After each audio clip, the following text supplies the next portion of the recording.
এই বেগুন পোড়ানো দেখে আমার ছোটবেলার একটা কষ্টের কাহিনী মনে পড়ে গেল।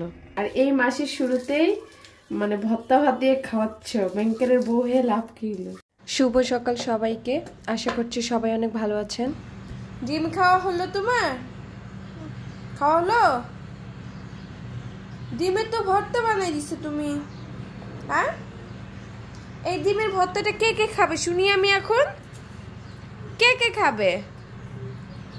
হ্যাঁ, পুরো ডিমটা তুমি ভর্তা করে ফেলছো। আম্মা, কে কে খাবে ভর্তাটা এখন শুনি। আল্লাহ, কি কান্দ করছে। হ্যাঁ, আমাকে দাও, আমাকে দিবা? নো, তুমি খাও।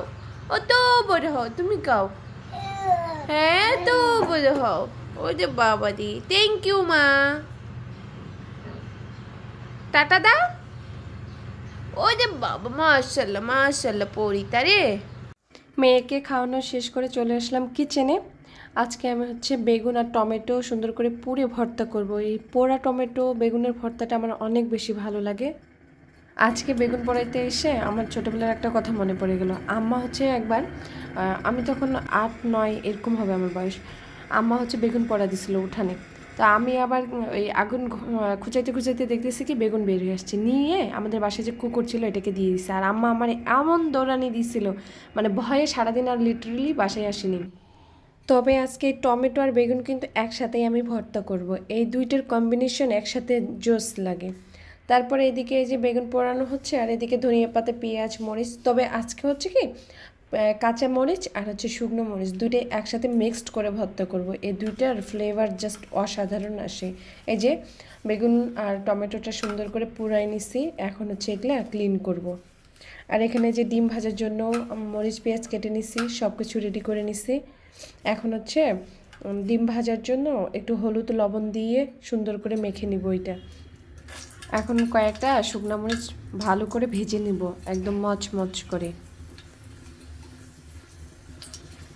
মরিচগুলার অনেক বেশি ঝাঁঝ বেরোচ্ছে, আর এইটা দেশি মরিচ তো।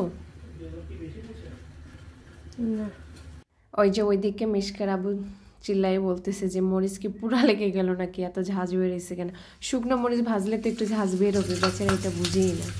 এখন মনে হচ্ছে কি শুকনো মরিচ আর কাঁচা মরিচটা একসাথে ভেজে দিলেই মনে হয় ভালো হতো। ভয়ে দিই নাই যে শুকনো মরিচটা আবার তাড়াতাড়ি যদি পুড়ে যায়, এই জন্যই দেওয়া হয় নাই। একটু বেসিন তো যাবি, রান্নাঘরে কি বেসিন থাকে না, না কোনটা থাকে?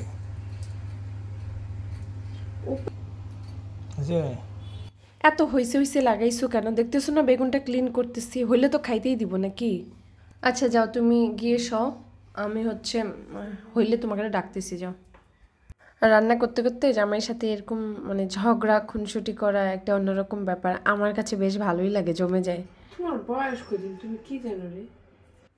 এদিকে আমি এই যে জামাইয়ের সাথে মানে মজা করতেছিলাম যে তুমি আমার বয়সের ছোট, বেশি কথা বলবা না। মানে কি বলি না বলি নিজেও জানি না জামাইরে। বেগুন আর এই যে টমেটোটাকে ভালো করে এখন ম্যাশ করে নিব।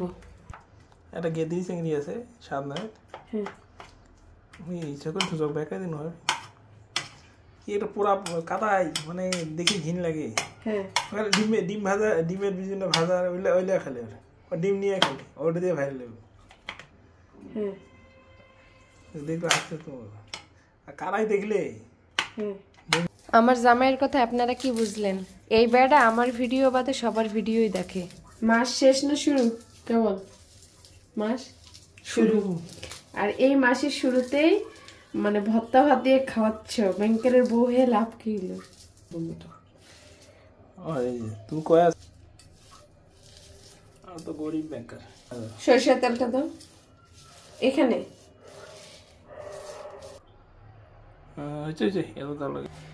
এই তো এখন সরিষার তেল দিয়ে সুন্দর করে মেখে নিচ্ছি, ধনিয়া পাতাগুলোও দিয়ে দিলাম। আর সরিষার তেল দেওয়া দেখে জামাই বলতেছে থাক আর দেওয়া লাগবে না। মানে বিয়ের পরে শুধু মেয়েরাই না, ছেলেরাও অনেক বেশি হিসাবই হয়ে যায়। মানে আমি আমার জামাইরে দেখে অনেক কিছু শিখতেছি, ভিতরে উন্নতি করার চেষ্টা করতেছি আর কি। ধরো একটু টেস্ট করে দেখো। ডিম দুইটা ভেঙে ফেটে নিই ভালো করে, দুইটা মানুষ তো দুইটা ডিম দিয়ে হয়ে যাবে।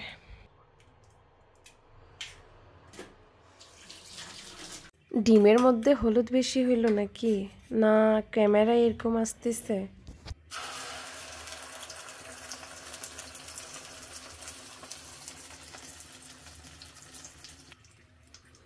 আমার কাছে আবার ডিম আমি মানে কোনোদিনও ভালোভাবে উল্টাইতে পারি না, ভেঙে যায়। এই যে আজকেও সেরাবেরা হয়ে গেছে, তারপরে হয়েছে মাসাল্লাহ, নামিয়ে ফেলি, হয়ে গেছে। ওইদিকে আবার মিশকা রাব্বু খুব তাড়া দিচ্ছে, ওরও অনেক ক্ষুধা লাগছে, আজকে নাকি দুপুরে অফিসে খাই নাই। আমার এই ডিম ভাজি আর হচ্ছে এই ভর্তা দেখে কার কার লোভ লাগতেছে সত্যি করে বলেন তো? খেয়ে নিই গরম গরম। মিশকা রাব্বুর প্লেটটা সাজাই দিই। আর মিশকা রাব্বু হচ্ছে প্লেটে ভাত খাইতে পারে না, এরকম হচ্ছে বলের মধ্যে ভাত খায়। ওর নাকি চারিদিকে ভাত পড়ে গেলে ভালো লাগে না, এই জন্য বলের মধ্যেই খায়। আপনারা আবার কিছু বলিয়েন না। আজকে এই পর্যন্তই, ভিডিওটি আর বড় করলাম না। আমার ভিডিওগুলো যদি ভালো লাগে অবশ্যই লাইক কমেন্ট শেয়ার করবেন, আর পেজটাকে ফলো করে পাশে থাকবেন। এই যে আমার পার্সোনাল বডিগার্ড।